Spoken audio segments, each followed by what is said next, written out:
Welcome to Gridiron Hill Farm. I am so excited to share with you today my home birth story outside, overlooking our pond and our farm with the animals hollering out in the background. And what a wonderful experience I was able to have. He's giving me the stink eye right now. He's like, well, here we are. My little handsome prince has been born. I wanted to share with you our birth story and all of the fun details involved in this little one, his delayed arrival, and the labor and birth that I went through.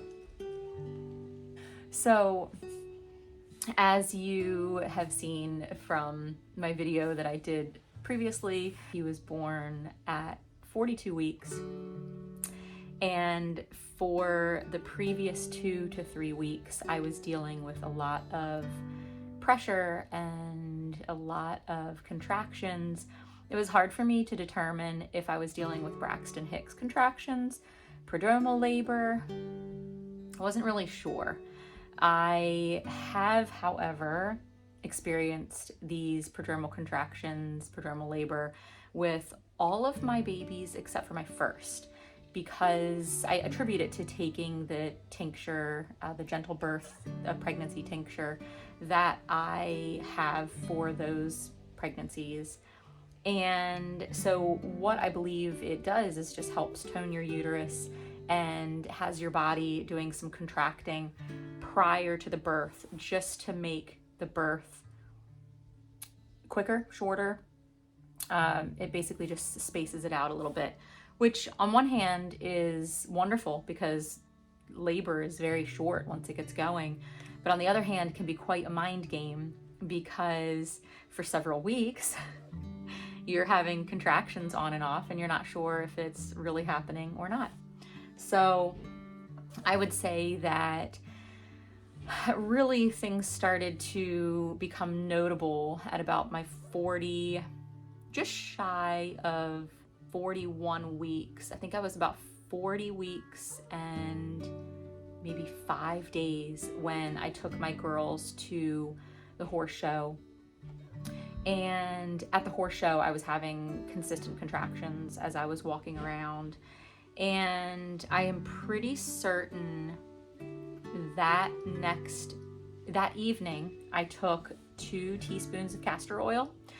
Now, I had taken castor oil, I think I'd taken about a tablespoon of castor oil with my previous pregnancy, and at 41 and 6 days she was born. I took it that night. So it helped her to be born. And so I took a small dose of castor oil on that Saturday afternoon, and Saturday night into early Sunday morning, I woke up with very intense, consistent contractions that lasted several hours, and they were significant enough that I could not sleep through them. And I almost woke Chris up because they were really, really intense, and I kind of needed someone just for support to just help me work through them. I was laying in bed on my hands and my knees. I was, trying different positions just to try and get comfortable, trying to relax. So I thought for sure that those were something. And by Sunday, they stopped completely. And then I had the normal light contractions throughout the day on Sunday. And I thought for sure, this baby's coming. Well, I experienced pretty much all those same things for the next several days. And finally, on Wednesday, my midwife suggested that I get in touch with an acupuncturist. She has had a couple women recently that have had 2 sessions with this acupuncturist, and then they went into labor within the next couple days. So I was pretty hopeful. So on Thursday, I received my first acupuncture appointment. And even while I was on the table receiving the treatment, I was having some contractions starting up. So it definitely was getting my body going. And then again on Friday, I received a second round of acupuncture treatment. And again, even more so, my contractions picked up. On Friday, I also received a scan just to make sure that the baby was okay to be in there. I know that there's a lot of concern that once you go past your due date, could you be putting that baby at risk by having them stay in longer? And so we just wanted to get that concluded, so that way I knew whether or not I needed to act or whether or not this baby was safe to stay in a little longer. And the ultrasound came back wonderful. There was nothing to be concerned about. And at that point, I felt comfortable waiting for a little while longer. So that was on Friday. On Saturday, I noticed about the same. I was having consistent contractions, a little bit stronger, but consistent being, a couple an hour. It wasn't anything close together. So I could definitely tell my body was working, but I wasn't close to having a baby. We went to our neighbor's birthday party and had a bonfire, and I just got to kind of hang out. It was a little difficult because on the calendar I had written down that we had that birthday party coming, and I knew that since the baby was obviously going to be born 2 weeks before that at least, I was really looking forward to going to that party with my newborn baby and just kind of having our little debut out of the house. So to show up very, very pregnant, almost 42 weeks, and not have a baby in my arms was a little bit frustrating. But I have looked at this prolonged pregnancy very differently than I did my last one. I truly understood just the gratitude that I had in my heart that I was pregnant, knowing that a year ago I was convinced that I was not going to have any more children. And, I mourned that a lot. I mourned this season of my life being over. So for me to be looking down at my very, very pregnant belly and just realize I am blessed to have another 2 weeks of being pregnant that, I probably will never have again. I just really tried to savor that and to be so grateful for every extra hour that I was blessed to carry this baby. And so that completely changed my mindset. And I found myself, once I had that ultrasound, I had no fear. And once I realized the magnitude of just the situation that I'm in and the blessing that I've been given, I was very content.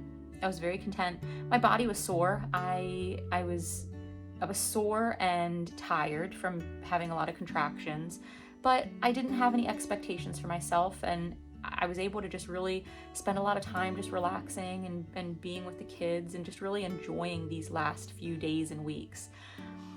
So Sunday came around and we went to my parents' house, and we do a biannual polar bear plunge. In April when they open the pool, and then again in the fall when they close the pool, we all get together and have a big meal, and the kids and my dad jump into the freezing cold pool and then jump into the hot tub.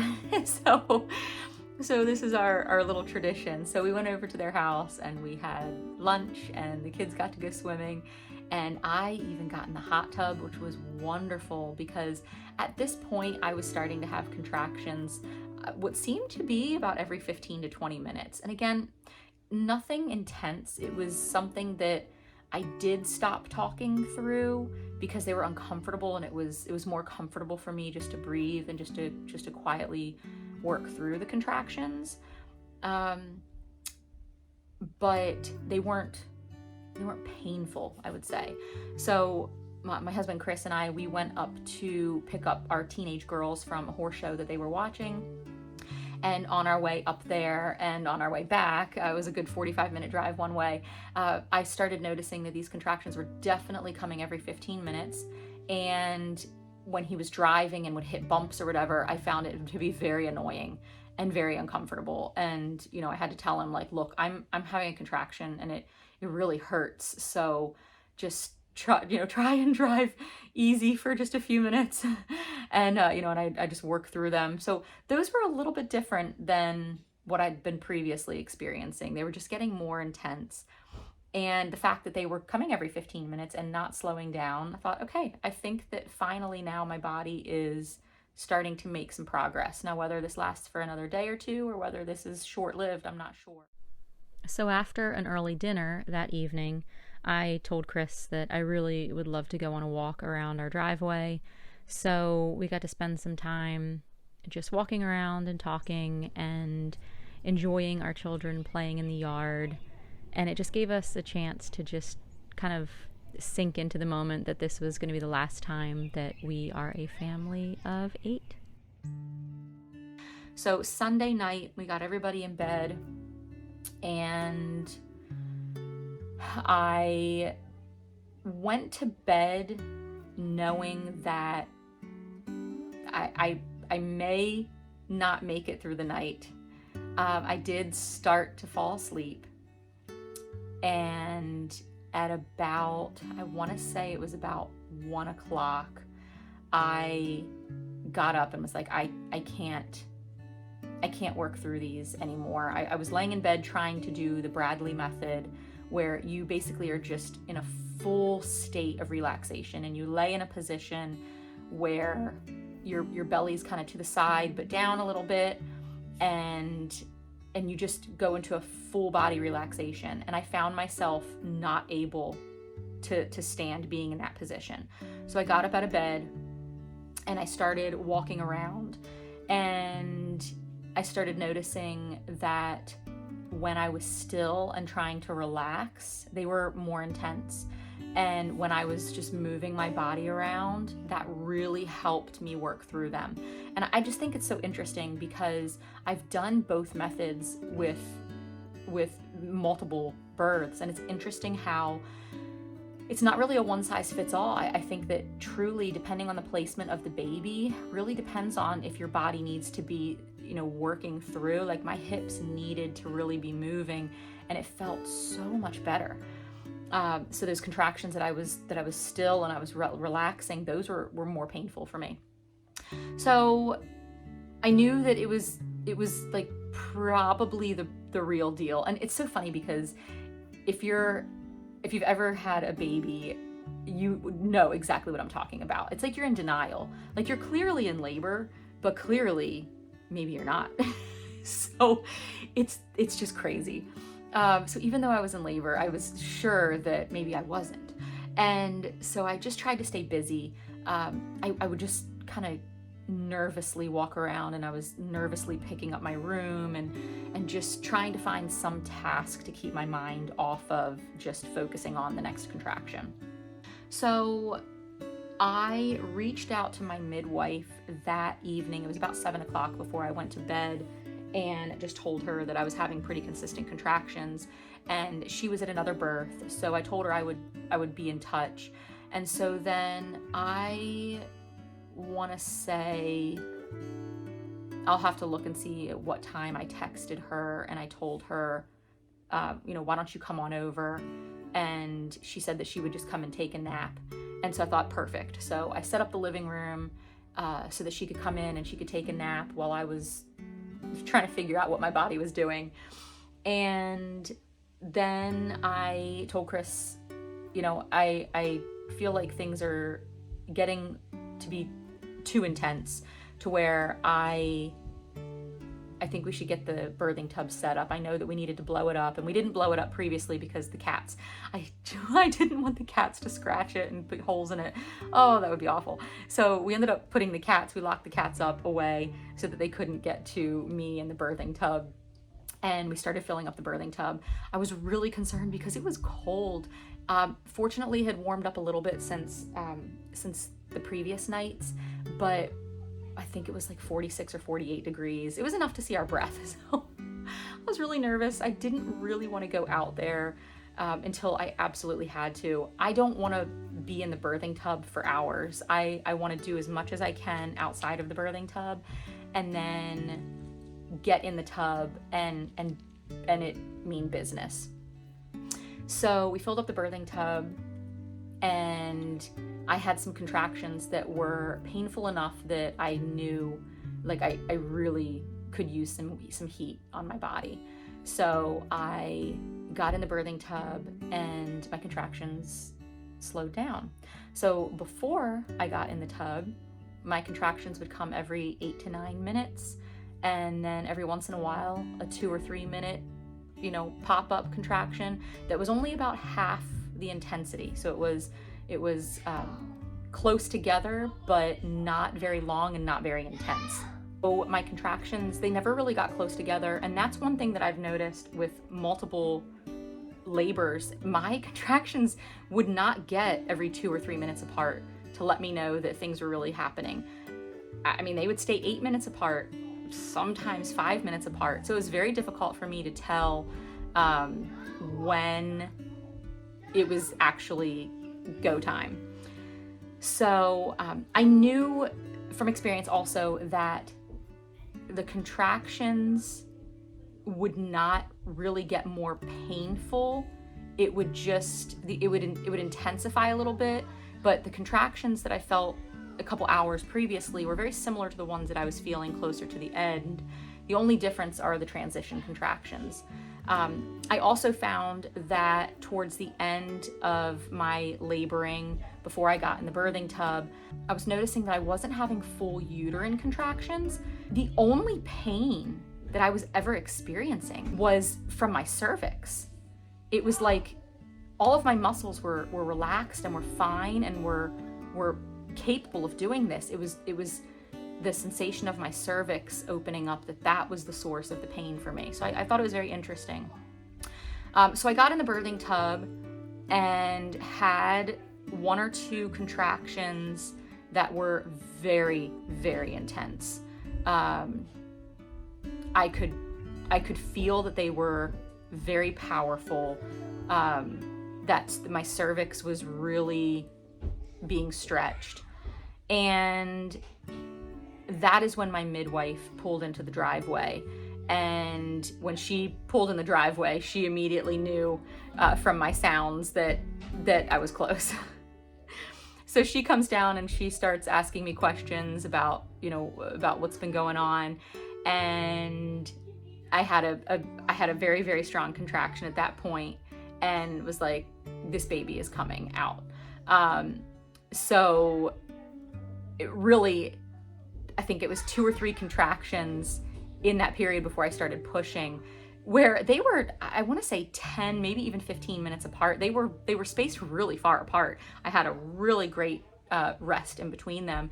And I felt 100%. Like I'd have my contraction, and then as soon as it ended, it was like it was any normal day, like how I feel right now. I could talk, nothing, there were no issues. It was the last contraction of my transition, following right into, I think I pushed 2.5 contractions. It was that at that point, that's when I couldn't, I didn't get a break in between. It was that one contraction where I could really feel that baby come down, and I really used that J breath.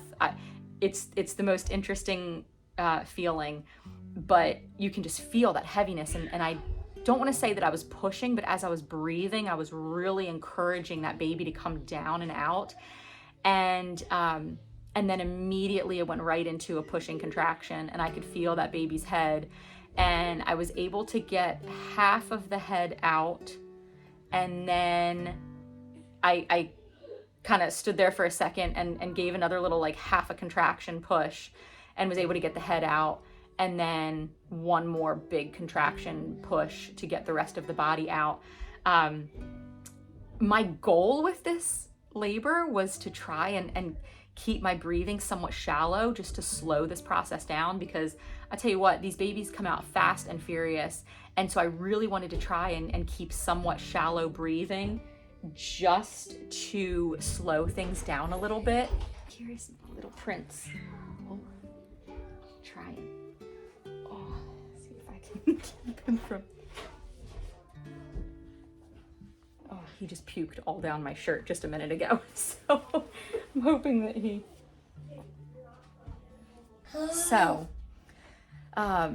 So that was a little rough. I will not say that this birth was a painless birth.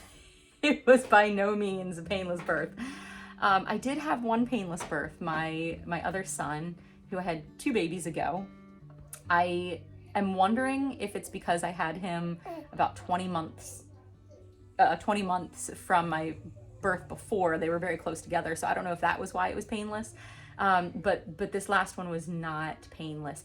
I would say it was probably my second easiest. Mostly, I'm not sure. I'm not sure.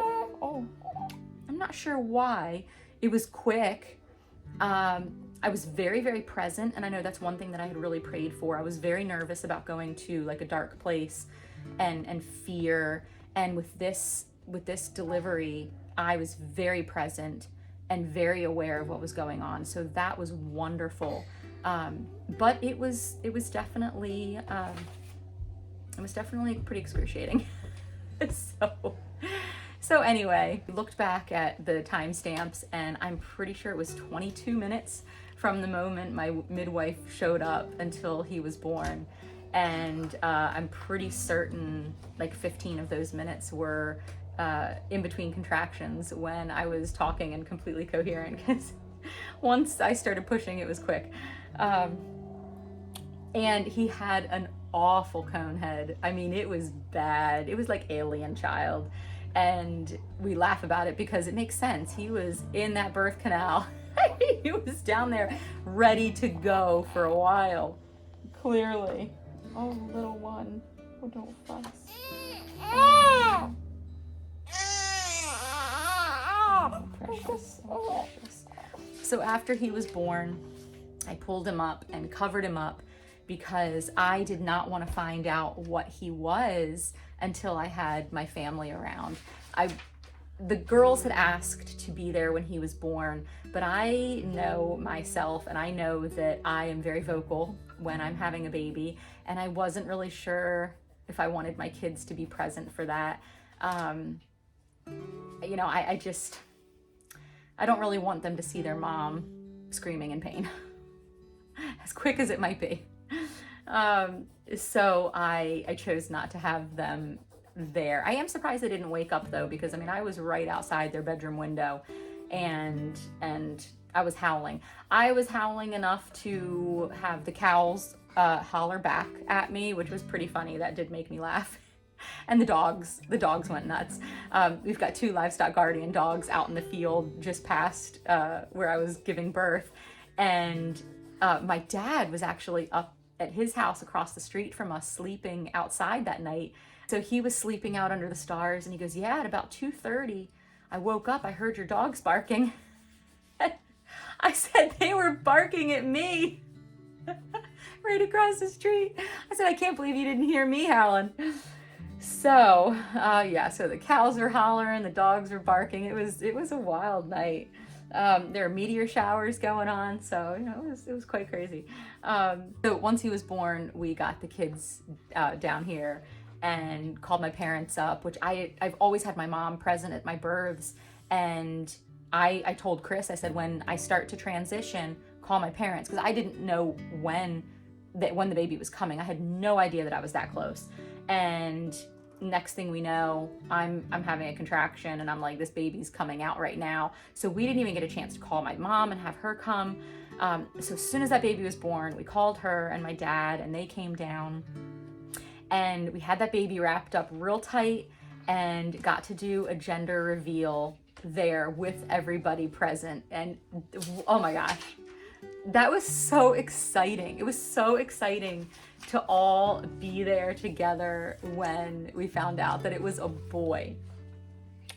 I still can't believe that it's a boy with all the girls that we have. Oh, and he's just, I mean, look at him. He's perfect. He's so stinking cute. So once we got upstairs, then it was just, you know, those blissful moments of your body just went through something so intense, and you have this little baby right there snuggled on your chest, and you can just go to sleep. And Shay. So the midwives were up here helping check the baby, make sure the baby's good, make sure I'm good, and weigh him. And he was 7 pounds, 14 ounces, 21 inches long, born 2:54 maybe in the morning. I should have checked to make sure that I had all this information. But anyway, it was just wonderful. It was wonderful. Out in my tent with my tiki lamps going and the twinkle lights on, and it was just perfect.